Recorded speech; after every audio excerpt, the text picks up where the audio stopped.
తాకట్టులో ఉన్న బంగారాన్ని విడిపించి ఆ రోజు ఆన్లైన్ ధరకే కొంటుంది కొమ్మూరి గోల్డ్. అందరికీ నమస్కారం. సుమన్ టీవీకి స్వాగతం. నేను గీతాంజలి. ఇవాళ మనతో పాటు ఉన్న అతిథి శ్రీ విద్యా ఉపాసకులు, ప్రముఖ ఆధ్యాత్మికవేత్త, జ్యోతిష్య పండితులు డాక్టర్ భమిడి సుదర్శన శర్మ గురువు గారు. వారితో మాట్లాడదాం. నమస్కారం గురువు గారు. నమస్కారం. దశమహావిద్యలు, అమ్మవారి ఆరాధన విషయంలో ఎన్నో సందేహాలు కూడా చెప్తూ ఉంటారు. అంటే దశమహావిద్యలు అందరూ పూజించవచ్చా? అమ్మవార్లని పేర్లు చెప్పడానికి కూడా భయపడతారు. వాస్తవానికి కొంతమంది అసలు మీరు అలా తలవకూడదండి, ఎప్పుడు పడితే అప్పుడు అలా మీరు చెప్పకూడదు, అందరి దేవతల్ని అందరూ ఆరాధించకూడదని కొన్ని నియమాలు చెప్తారు. అమ్మ అందరికీ అమ్మే కదా, మీరు అన్ని రూపాలని పూజించవచ్చని కొంతమంది చెప్తూ ఉంటారు. ఇందులో భాగంగా అమ్మవారి రూపాలలో ధూమవతి. అమ్మవారిని చూడంగానే అమ్మో భయం వేస్తుందండి, మేము పూజ చేయమండి, మేము సౌభాగ్యులం, మేము పూజ చేయకూడదు కదండి, ఇలా అనేస్తూ ఉంటారు చాలామంది. నిజంగానే అమ్మవారికి ప్రత్యేకంగా వీళ్ళు మాత్రమే పూజ చేయాలని ఉందా? ఎందుకంటే రాబోతున్నది ధూమవతి జయంతి. మరి ఈ సందర్భంగా ఈ అపోహలు తొలగించాలని కోరుకుంటున్నాను. మంచి ప్రశ్న వేశారమ్మా. ఈ విషయం గురించి మాట్లాడుకోబోయే ముందు కాస్త ఆధ్యాత్మికంగా అమ్మవారిని స్థుతి చేసుకునే విషయంలోకి వెళ్దాం. తప్పకుండా. అత్యుత్యామలినాంబరకిల జనోద్వేగ మహాదుర్మణాం వృక్షాక్షీ త్రిదయా విశాలవదన సూర్యోదరీ చంచల ప్రస్వేధాంబుజితాక్షుదాకుడతను కృష్ణాదివృక్షప్రభః ధ్యేయా ముక్తకచ సదా ప్రియా కరి ధూర్మావతి మంత్రిణా. ధూమావతీ దేవతాయే నమో నమః. శ్రీమాత్రే నమో నమః. అస్మత్పితు శ్రీ భమిడి వెంకట సుబ్రహ్మణ్య శర్మ పాదార బిందాభ్యో నమో నమః. ప్రధానంగా మనకి దశమహావిద్యలమ్మ. దశమహావిద్యల్లో 8వ విద్య, కొంతమంది 7వ విద్య అంటారు, కొంతమంది 8వ విద్య అంటుంటారు. ఏదవనండి, మనకి దశమహావిద్యలో ఒక దేవత ధూమావతి. ఈ దశమహావిద్యలు ఆరాధన చేయకూడదు అంటే వింటేనే భయపడుతూ ఉంటారు అంటుంటారు. వీరు ఇంకా అంతవరకే అంటారు. ఈ దశమహావిద్యల్లో చాలా సాత్విక దేవతలు ఉన్నారు, తామస దేవతలు ఉన్నారు, ఉగ్ర దేవతలు ఉన్నారు. అయితే ఈ మామూలుగా ఎవరికైనా కాస్త ఈ దేవతలో సాత్విక దేవతలు ఉపాసన చేసిన వాడు కూడా అమ్మో దశమహావిద్యల దేవతలు ఉపాసన చేస్తున్నాడు అంటే ఈయన తాంత్రికుడు అన్నటువంటి బయట ఒక అపోహ, ఆ వ్యక్తిని కూడా దూరం పెట్టే పరిస్థితులు కూడా ఏర్పడుతున్నాయి. మనకి దేవతలు దేనికమ్మా? దేవతలు దేనికి? మనం ఇప్పుడు మనకి దేవతలు అని దీనివల్ల మనం సమాజంలో మన హిందూ ధర్మం మీద కూడా చాలా వరకు ఇబ్బందులు కలుగుతున్నాయి. ఇది కాస్త చాలా శోచనీయాంశమైనటువంటి విషయం. మనకి దేవతలు దేనికి? ఇవన్నీ కూడా అనాదిగా వస్తున్నటువంటిది, ఏదో అక్కడి నుంచో మనం తీసుకొచ్చేవి కాదు కదా. ఎక్కడో ధూమావతి, కాళీ ఇవన్నీ ఎక్కడెక్కడో మనం తీసుకొచ్చి ఇచ్చేసింది కాదు. ఇవన్నీ మనకి అనాదిగా వస్తున్నటువంటి అంటారు వేదాల్లో ఉన్నటువంటి దేవతలు. ఇవన్నీ కూడా మంత్రశాస్త్రమైనటువంటి విషయాలు అన్నటువంటి దేవతలు.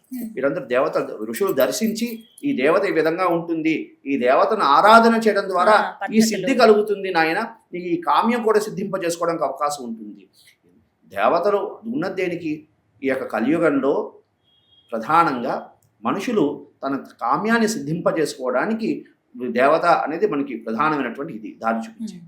కాబట్టి అందులోని మనకి దశమహావిద్యల్లో ప్రధానంగా 10వ దేవత అని కూడా కొంతమంది పిలుస్తుంటారు, 7వ దేవత ఉంటుంటారు, 8వ దేవత అనుకుంటారు. మనం ఏదనుకోండి, ప్రధానంగా ధూమావతి అనేది చాలామంది చూడడానికే భయపడుతూ ఉంటారు. ఆవిడ రూపాన్ని చూడడానికే భయపడుతూ ఉంటారు.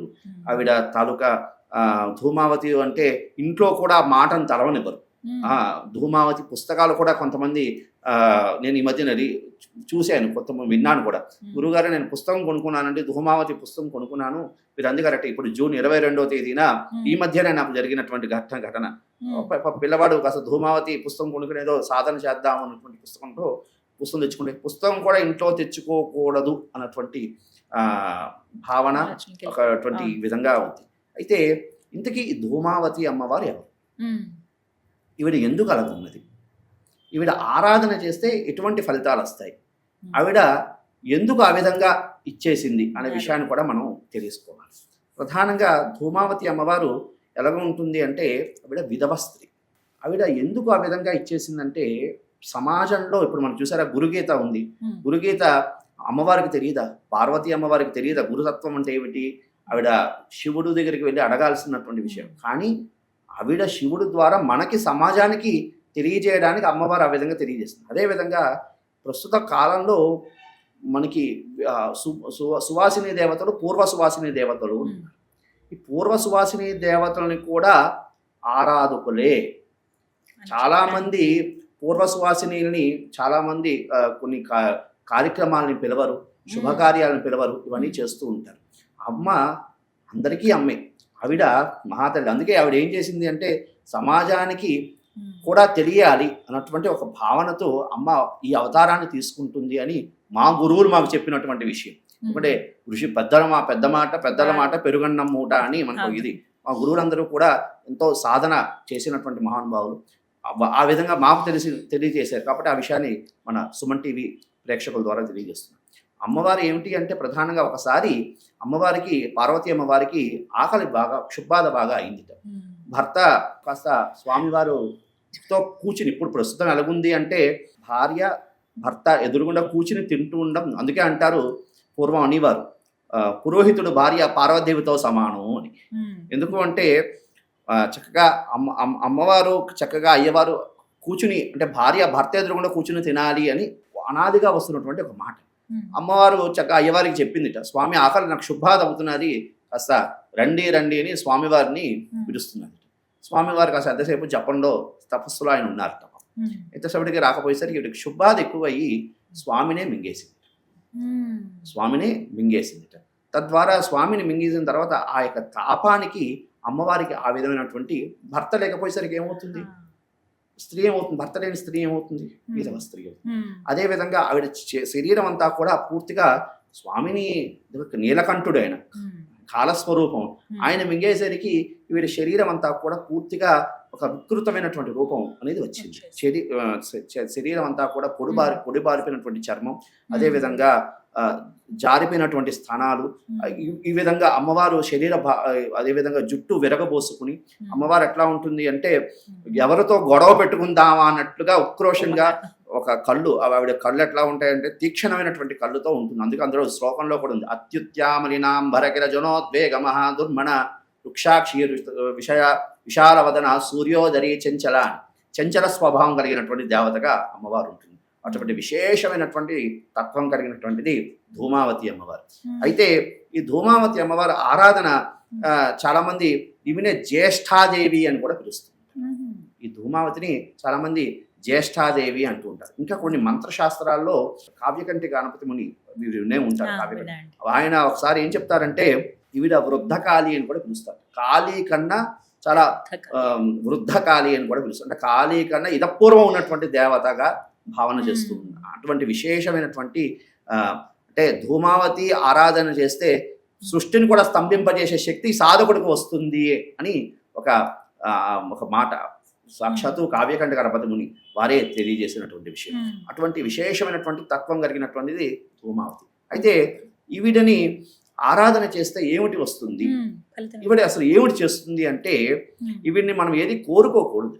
ఇది చాలా రహస్యమైనటువంటి విషయం. ఇది ఎవరికి తెలియదు. చాలా మంది ఇంకా కామ్యాలను సిద్ధింపజేసుకోవడానికి చాలా మంది అసలు అందుకే ఈవిడ దేవతల ఆరాధన ఎవరు ఎక్కువ చేయరు. ఏమిటి అంటే ఇంకా సంకల్పంలో ఏంటి అంటే మమ ఐశ్వర్య ప్రాప్త్యర్థం, మమ ఇష్టకామితా సిద్ధ్యర్థం అని ఇంకా అన్నీ, మమ ధనకనక వస్తువాహనాభివృద్ధ్యర్థం అని ఇవన్నీ ఆవిడకి చెప్పుకోకూడదు. ఆవిడ చెప్పుకోవాల్సింది ఏమిటి అంటే మమ సకల దారిద్ర్యానాం ఉచ్చాటనార్థం, దారిద్ర్యాన్ని తొలగింపజేసి ఉచ్చాటనార్థం. మా ధూమావతికి సంబంధించినటువంటి విషయంలో ఎంతో మందికి నేను చూశానమ్మా. నా అనుభవంతో నేను చెప్తున్నాను. వైద్యులు కూడా చేతులెత్తేసినటువంటి భయంకరమైనటువంటి రోగాలు కూడా ధూమావతి ఉపాసన చేసిన వారు రోగాలు కూడా పోయాయి. చాలామందికి మా గురువు గారు వారు పరమపదించారు అనుకోండి, వారు కూడా ఒకనొక సమయంలో ఆయనకి క్యాన్సర్ వచ్చింది. ఆయన ధూమావతి సాధన చేశారు. వారికి తర్వాత వైద్యం మరీ చూసిన తర్వాత కొన్నాళ్ళు పోయిన మరీ వాళ్ళు వైద్యం మరీ చేస్తే ఆయనకి క్యాన్సర్ కణాలు లేవపోయాయని చెప్పారు. అటువంటి విశేషమైనటువంటి అంటే ఉచ్చాటనా దేవత అంటారు. అంటే అవి తీసేస్తుంది, ఉచ్చాటనా దేవత అంటారు. ఇప్పుడు బగలాముఖి ఉందనుకోండి, ఆవిడ స్తంభన దేవత, ప్రతిదీ స్తంభింపజేస్తుంది. అదేవిధంగా ధూమావతి ఉంది అంటే ధూమావతి ఉచ్చాటనా దేవత అంటూ ఉంటారు. ఉచ్చాటనం అంటే తీసేసేది, పంపించేసేది, బయటికి పంపించేసేది. అందుకే ఆవిడని ఏమి మనం ఇమ్మని అడగకూడదు. మనం దారిద్ర్యాన్ని తీసేసే ఉచ్చాటన అంటే దారిద్ర్యం పోయిందంటే ఇంకేమిటి వస్తుంది, ఐశ్వర్యం ఖచ్చితంగా కలుగుతుంది. అంతే కదా, దారిద్ర్యం పోయింది అంటే ఖచ్చితంగా ఐశ్వర్యం కలుగుతుంది. అనారోగ్యాన్ని తీసేసి అంటే ఏమిటి వస్తుంది, ఆరోగ్యం చక్కటి వస్తుంది. ఆరోగ్యాన్ని అందిస్తుంది. వస్తుంది. కాబట్టి అవన్నీ ఉచ్చాటనా దేవతగానే మనం భావన చేయాలి. అందుకే మమ్మ సకల దారిద్ర్యానాం ఉచ్చాటనార్థం, మమ్మ సకల అనారోగ్యానాం ఉచ్చాటనార్థం, మమ్మ సకల శత్రుబాధానాం ఉచ్చాటనార్థం, శత్రుబాధల నుంచి నాకు నివారణ చేయి తల్లి అని ఈ విధంగా అవన్నీ తీసేసేయని చెప్పాలి తప్ప కోరుకోకూడదు. ఇది చాలా రహస్యమైనటువంటి విషయం, ఎవరికి తెలియదు. ఈ వీళ్ళ ప్రధానంగా ఈ విధంగా ఒక మనిషి సాధకుల్ని రక్షిస్తూ ఉంటుంది. ప్రస్తుత కాలంలో మనకి దశమహావిద్యలు అనుకోండి, ఏ దేవత అనుకోండి, సాధన చేస్తే ఏదో ఒక రూపంలో మనకి, అంటే ఒక సూక్ష్మ రూపంలో కానీ, ఒక కాంతి రూపంలో కానీ, ఏదో అమ్మవారి ఎంతో సాధన చేస్తే, కఠోరమైనటువంటి సాధన చేస్తే దేవతలు అజపాజపం అంటారు. అజపాజపం చేస్తే దేవతలు ఏదో కాంతి రూపంలోనో, లేకపోతే స్పర్శ రూపంలోనో, ఇంకో రూపంలో మనకి ఇచ్చేస్తూ ఉంటారు, అనుగ్రహిస్తూ ఉంటారు. కానీ ధూమావతి అమ్మవారికి ఉన్నటువంటి విశేషం ఏంటి అంటే వాడు ప్రత్యక్షంగా దర్శనం కూడా ఇస్తుంది. దర్శనం ఇస్తారు, ప్రత్యక్షంగా దర్శనం ఇస్తుంది. విశేషమైనటువంటి తత్వం కలిగినటువంటి దేవత. అంటే కలియుగంలో కూడా అమ్మవారు స్వయంగా వస్తుందా అంటే వస్తుంది, భక్తులను అనుగ్రహిస్తుంది. అటువంటి విశేషమైనటువంటి తత్వం కలిగినటువంటి దేవత, చాలా అవ్యాజమైనటువంటి స్వరూపిణి అమ్మవారు, చాలా అవ్యాజమైనటువంటి ప్రేమ స్వరూపిణి అమ్మవారు. ఆవిడికి సంబంధించి ఇంకొకటి మన సుమన్ టీవీ ప్రేక్షకులు కూడా తెలియజేసేది ఏమిటి అంటే, ఈ జూన్ 22వ తేదీన జ్యేష్ఠ శుక్ల అష్టమి, ఆ రోజు ధూమావతి జయంతి. ఎవరెవరికి దారిద్ర్యంతో బాధపడుతున్నారో, ఎవరెవరికి అనారోగ్యంతో బాధపడుతున్నారు, అవకాశం ఉన్నవారు ఆ రోజు ఏమీ అక్కర్లేదు, ఆవిడ చీపురు చాటా పట్టుకుని ఉంటుంది. మీరు చూసారు, కాకధ్వజం, ఆవిడ వాహనం కాకధ్వజం, కాకి, ఆవిడ వాహనం మీద జెండా మీద కాకి ఉంటుంది. యాక్చువల్ జెండా మీద కాకి ఉంటుంది, ఆవిడ వాహనం పైన కాకి ఉంటుంది. అదే విధంగా చీపురు చాట ఆవిడ తీసేస్తుంది, అందుకే చీపురు చాటా పట్టుకుని ఆవిడ ఉంటుంది. విలంబ నేత్రం ఆవిడది. అటువంటి విశేషమైనటువంటి తత్వం. అయితే ఆ రోజు జూన్ 22వ తేదీన మన ఏం చేస్తారంటే, అవకాశం ఉన్న వాళ్ళందరూ ప్రేక్షకులు ఏం చేస్తారంటే, ఎవరు దారిద్ర్యంతో ఎవరు బాధపడుతున్నారు వాళ్ళందరూ కూడా చక్కగా ఇల్లు ఊడుస్తారు కదా. ఇల్లు ఊడ్చేటప్పుడు ధూమావతి అయి నమః, ధూమావతి అయి నమః అంటూ ఊడుస్తూ చాటలో తీసి మా ఇంట్లో దారిద్ర్యం అంతా పోయింది అని భావన చేస్తూ బయటపడేసి చక్కగా ఇంట్లో ధూపం వేయండి. ప్రాతకాలం, సాయంకాలం చక్కగా మహాలక్ష్మీదేవి పూజ చేసుకోండి. మీ దారిద్ర్యం ఇదే ఒక చక్కటి విశేషమైనటువంటి పరిహారం. చాలా మంది ఏంటంటే మేము ఎలా చేయాలండి, ఎలా చేయండి, ఇవి సులువుగా అందరూ చేసుకునేటువంటి పరిహారం. ఏం లేదు, చక్కగా బీజాక్షరాలు కూడా చెయ్యదు. ఏమో బీజాక్షరాలు చేసేస్తే ఏమో దారిద్ర్యం వచ్చింది, అది కూడా అక్కడ ఓం ధూమావతి అయి నమః అంటూ మనసులో చక్కగా తలుచుకుంటూ అసలు చీపురు పెట్టి ఊడ్చేసింది, ఇల్లంతా ఊడ్చేసి చక్కగా దారిద్ర్యం పోయింది, అనారోగ్యం పోయింది, ఇంట్లో అంతా పోయింది అని చక్కగా చెప్పి చక్కగా బయటపడేసింది. చీపురు చాటతోనే బయటపడేసింది. చక్కగా సాయంత్రం పూట చక్కగా మహాలక్ష్మీదేవికి చక్కగా కుంకుమార్చన వేసుకుని ధూపం వేసుకోండి. ఖచ్చితంగా ఆర్థిక ఇబ్బందులు, అనారోగ్య బాధలు కూడా పోతాయి. ఇది చాలా రహస్యమైనటువంటి ఒక ప్రక్రియ. కాబట్టి ఈ విధంగా చేయొచ్చు. ఇంకా ధూమావతికి సంబంధించినటువంటి విషయంలో ప్రధానంగా తీసుకుంటే, ఆవిడ కొంతమందికి అనారోగ్య సమస్యలతో ఉంటూ ఉంటారు. అనారోగ్య సమస్యలతో ఉన్న వారికి అమ్మవారికి సంబంధించి ఉపాసన, ఇది ఉపాసన క్రమాంతంలో ఉన్నటువంటి విషయం. ఉపాసన తీసుకున్న వారు అమ్మవారికి సంబంధించి కాకధ్వజం, ఆవిడ వాహనానికి సంబంధించి ఒక ఎరుపు అన్నం అమ్మవారికి నివేదన చేయడం ద్వారా శరీరానికి సంబంధించిన రుగ్మతులు, అదేవిధంగా చాలామందికి ఏదో ప్రయోగం చేశారని, ఇది చేశారు, అది చేశారని అంటూ ఉంటారు. దానికి సంబంధించినటువంటి దోషాలు కూడా ఆ విధంగా పోతూ ఉంటాయి. ఏం లేదు, అవకాశం ఉన్న వాళ్ళు ఒక ముద్ద అన్నం కాస్త కాకికి పెట్టడం ద్వారా ఆ ధూమావతి అమ్మవారిని తలుచుకుని నా దారిద్ర్యాన్ని, నా అనారోగ్యాన్ని తీసేసి అని చెప్పి పెట్టడం ద్వారా విశేషమైనటువంటి ఫలితాలు కలగడానికి అవకాశం ఉంటుందమ్మా. ప్రధానంగా ధూమావతి మంత్రం చక్కగా ఇంట్లో చేసుకోవచ్చు, ఇబ్బంది ఏం లేదు. ఒకవేళ ఎవరికైనా, ఎందుకంటే మనకి ఒక శాస్త్రంలో మాట అంటారు, ఆత్మబుద్ధి సుఖం చేయవ పరబుద్ధి వినాశక. ఆత్మబుద్ధి సుఖం చేయవ పరబుద్ధి వినాశక. మన ఆత్మబుద్ధి ఏం చెప్తుందో అది చాలా విశేషం. కాబట్టి గురువుగారు ఏదో చెప్పారని కాదు, అవకాశం ఉన్నట్టు చేసుకోండి. లేదంటే గుమ్మం బయటైనా ఉండి కాస్త ఆ అమ్మవారిని ప్రార్థన చేసుకుని మంత్రం జపం చేసుకోవచ్చు. ఏనా ధూమావతి అయిన మహా అంటూ నమస్కారం చేసుకున్న చాలు. ఒకవేళ ఉపాసన ఎవరికైనా ఉపదేశం ఉంది అన్న వాళ్ళు చక్కగా ఇంటి బయటైనా కూర్చుని జపం చేసుకోవచ్చు. దానివల్ల ఇబ్బంది ఏమీ కలగదు. ఇంకోటి ఏంటంటే, అమ్మవారి అనుగ్రహం తొందరగా పొందాలి అంటే చక్కగా అమ్మవారికి మాష చక్రాలు నివేదన చేసుకోవాలి. మాష చక్రాల మీద తేనె వేసి నివేదన చేయడం ద్వారా Hmm. అమ్మవారి తాలూకా అనుగ్రహం తొందరగా కలగడానికి అవకాశం అనేది ఉంటుంది. ఈ అమ్మవారికి సంబంధించి రాత్రి భాగం చాలా ప్రీతికరమైనటువంటిది. అదేవిధంగా ప్రాతకాలం సుమారుగా 3 నుంచి 4:30 సమయం ఆవిడికి చాలా ప్రీతికరమైనటువంటి సమయం. ఆ సమయంలో చక్కగా అమ్మవారు ఉపాసన చేయడం ద్వారా విశేషమైనటువంటి ఫలితాలు కలగడం కోసం వీడికి సంబంధించి వేరేగా ఫోటోలు పటాలు పెట్టాల్సిన అవసరం కూడా లేదు. చక్కగా ఒక అగరవత్తి వెలిగించి అందులో వచ్చినటువంటి ధూపం ఏముందో దాన్నే ధూమావతిగా భావన చేస్తూ, ధూమావతి అంటే పొగవర్ణం కలిగినటువంటిది, అమ్మవారు అందులోనే వస్తున్నది అనేటువంటి భావన చేస్తూ చక్కగా ఆరాధన చేసుకోవడం ద్వారా విశేషమైనటువంటి అమ్మవారికి సంబంధించి ఫలితాలు కలగడానికి అవకాశం అనేది ఉన్నది. ఇది స్థూలంగా ఎంత అమ్మవారి గురించి ఎంత చెప్పుకున్నా కూడా తక్కువే తల్లి. కాబట్టి విశేషంగా ఈవిడ సంబంధించి వీళ్ళ ఆరాధన వల్ల విశేషమైనటువంటి ఫలితాలు కలగడానికి అవకాశం ఉంటుంది. ఇంకొక విషయం ఏంటి అంటే చాలా మందికి ఇంట్లో నకారాత్మకంగా ఏదో జరిగింది అని భావన చేస్తున్నారు. వాళ్ళు చాట ఉంటుంది, చాటతో కాస్త ఇంట్లో శబ్దం చేయడం ద్వారా ఇబ్బందులు కూడా, ధూమావతి అమ్మవారి నామస్మరణ చేస్తూ శబ్దం చేయడం ద్వారా ఇంట్లో ఉన్నటువంటి ఇబ్బందులు కూడా పోతాయి. ఇవన్నీ చాలా రహస్యమైనటువంటి విషయాలు. ఈ విధంగా చేయడం ద్వారా అమ్మవారి కృపకు పాత్రులు అవుతారు.